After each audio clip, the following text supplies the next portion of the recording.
Hi, Jerry Mona with Boater Input. Have you ever wondered whether you could get better performance out of your boat by changing your propeller? Or perhaps you just bought a used boat and you're wondering if perhaps it was rigged with the wrong propeller and you need to buy something differently. Well, if that's you, then you've come to the right place, because in today's video, I'm going to give you a comprehensive guide as to what to look for when shopping for a new prop. Specifically, I'm going to talk about how to determine what size propeller to go with.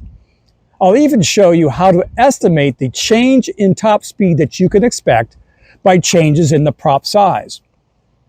I'll even touch on the advantages of aluminum versus stainless steel, and we'll wrap up with talking about whether to go with 3 blades, 4 blades, or perhaps even 5.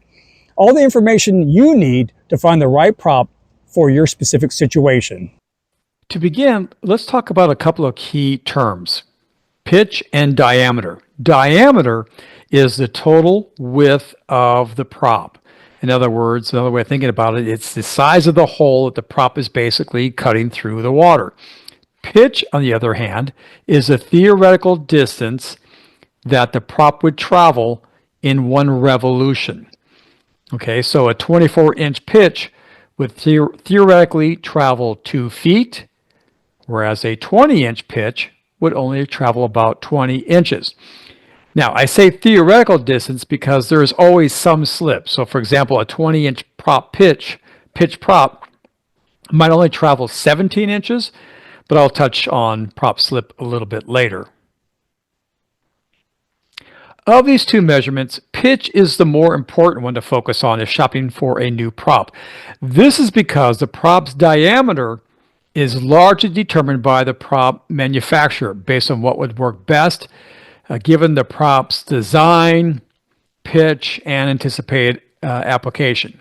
So, for example, a prop that will be used on a slower moving heavy boat will likely be in a larger diameter than a prop used for a high performance bass boat. Pitch, on the other hand, is where you as a boater need to choose, because the right pitch for your boat will depend on your engine, hull design, weight, and other factors that are unique to a given application or setup. So this is the key metric to focus on when shopping for a prop. This, of course, leads to the question of how do you determine the correct pitch for your boat, which I will go over in just a minute. But before we discuss that, let me explain why selecting the right pitch is so important. Choosing the right pitch is critical because most boats, unlike cars or bicycles, only have a single gear, and so you cannot shift to a larger gear as you accelerate. Think back to when you rode a 10-speed bicycle. You had that tiny little granny gear for when you were getting started or trying to climb a hill. It was great to accelerate, but once underway, you could spin the pedals rapidly, but you were going nowhere fast. But then you could shift to a larger gear at that point to build speed. However, with boats, you only have one gear, which is in essence your prop pitch. Therefore, you will need to decide whether to go with a larger gear or pitch, a smaller pitch, or somewhere in between, knowing that there's a trade-off between acceleration and top speed. In a moment, I'm going to give you some guidelines to help figure out what is the right pitch for your boat. But before we get to that, I want to go over some general rules and precautions regarding pitch. First of all, increasing pitch generally increases top speed, but will reduce acceleration. And if you go with too large of a pitch, this is called overpropping, you could lug the engine, making it work harder than it needs to, which could cause excessive engine wear and tear. So how do you know if you're lugging the engine?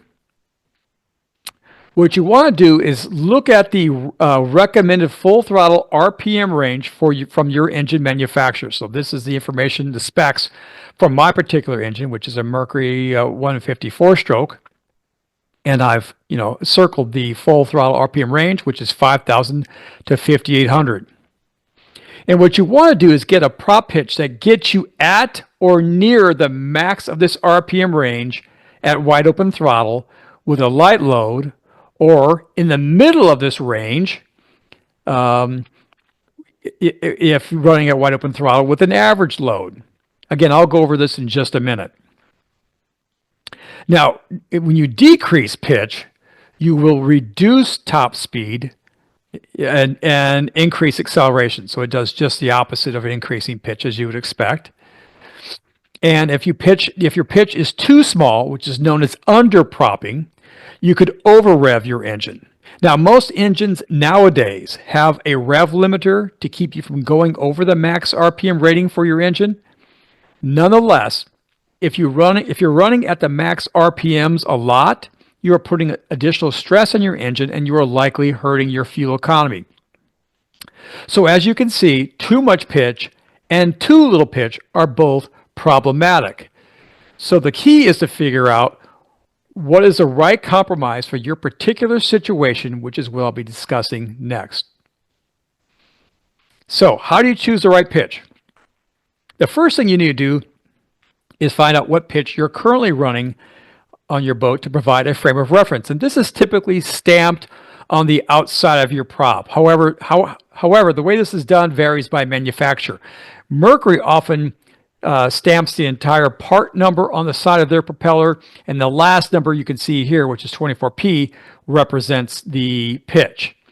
Okay, other manufacturers might list the diameter and the pitch on the outside of their propeller. So in this case, this is a Solus prop, and it's 15.5 by 17. The 15.5 is referring to the diameter. The last number is the pitch. So this is a 17 pitch propeller. Next, you need to figure out what is the max RPMs you are achieving with your current prop at wide open throttle and with the light load in terms of passengers and gear. Generally speaking, you ideally want to be at or within 300 RPMs of the max RPM range listed by the manufacturer when running that light load and with the boat properly trimmed out. This is because when you add passengers and equipment, it will lower your max RPMs, but you should still be within the recommended range if you target to hit near the top. And so if you are more than 300 RPMs below that maximum RPM rating, you should consider reducing your pitch to improve your acceleration. For example, for my engine, the recommended wide open throttle operating range was 5,000 to 5,800.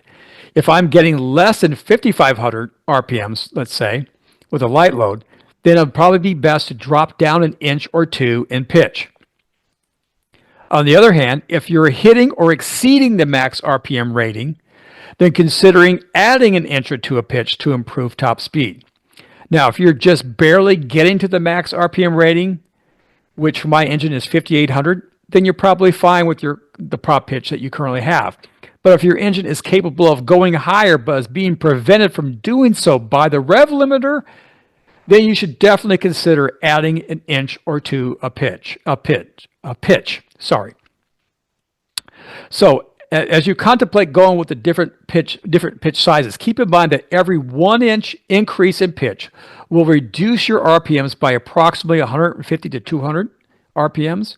Likewise, every 1 inch decrease in pitch will increase your RPMs by the same amount.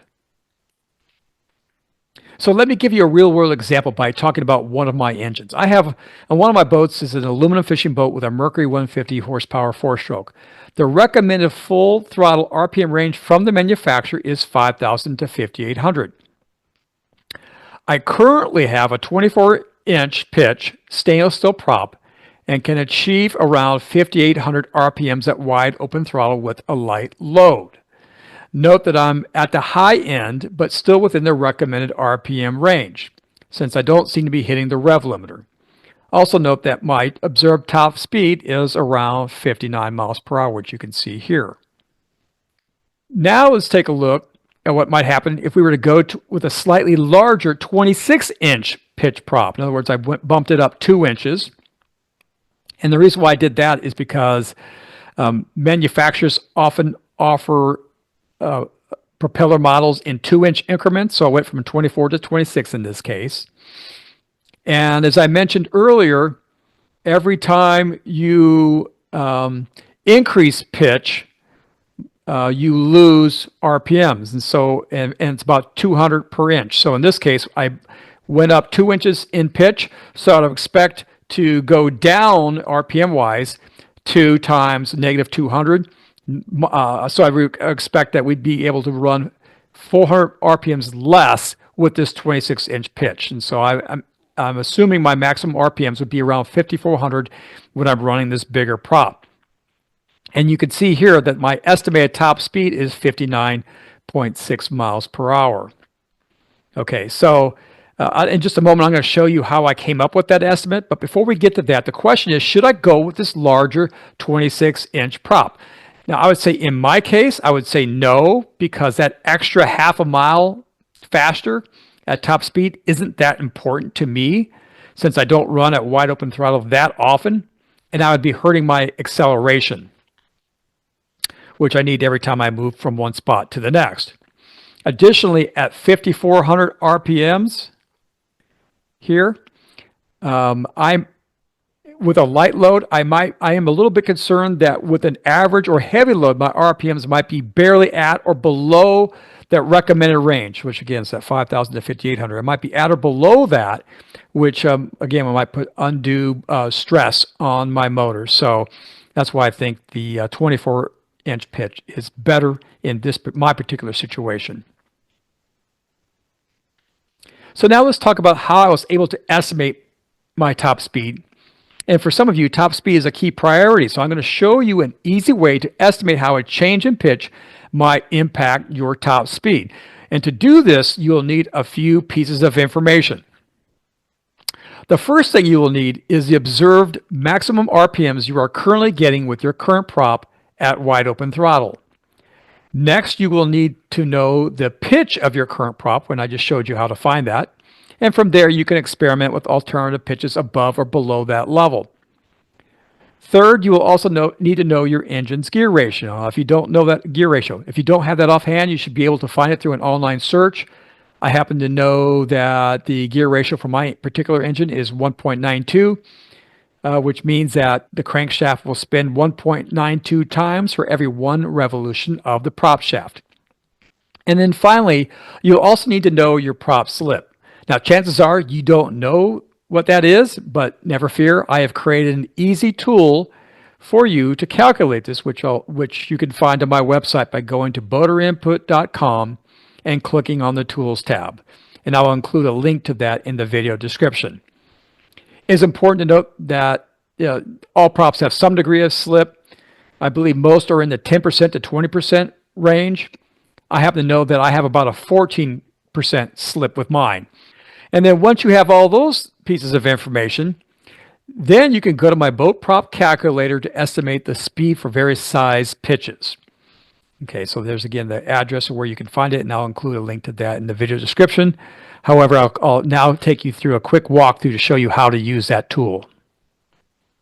Okay, so the first thing you want to do is to go to boaterinput.com, and when you get there, hover over to the Tools tab on the top bar, and there you'll find several helpful tools and resources for boaters.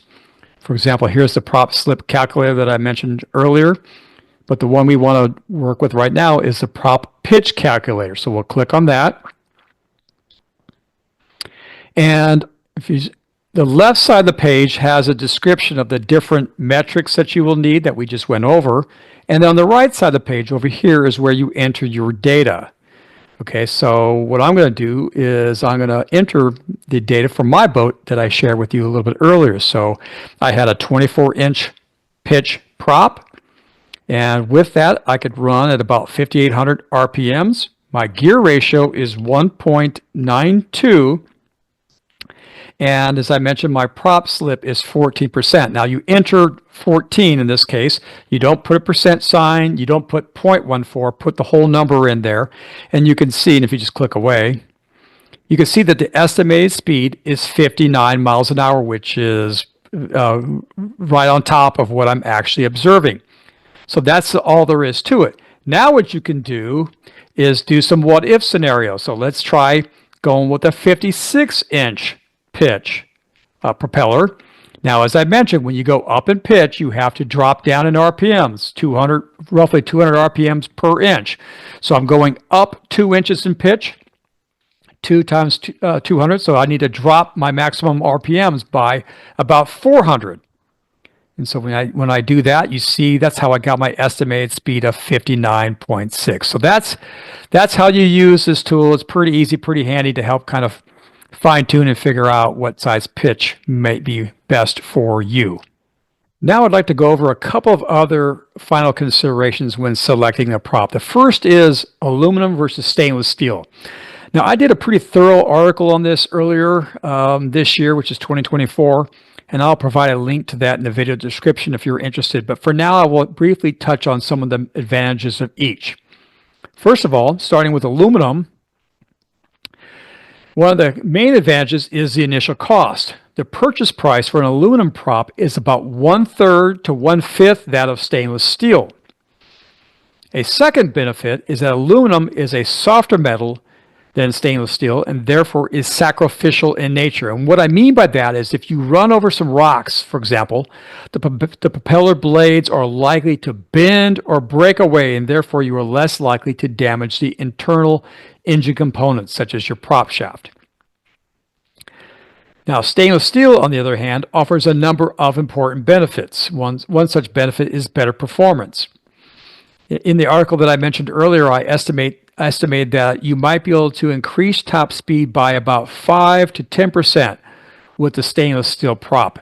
This is because a stainless steel prop has less flex, and so when a prop flexes, it reduces your pitch slightly and therefore lessens how far the boat will travel with each revolution of the prop, and so that's where the difference in speed comes from.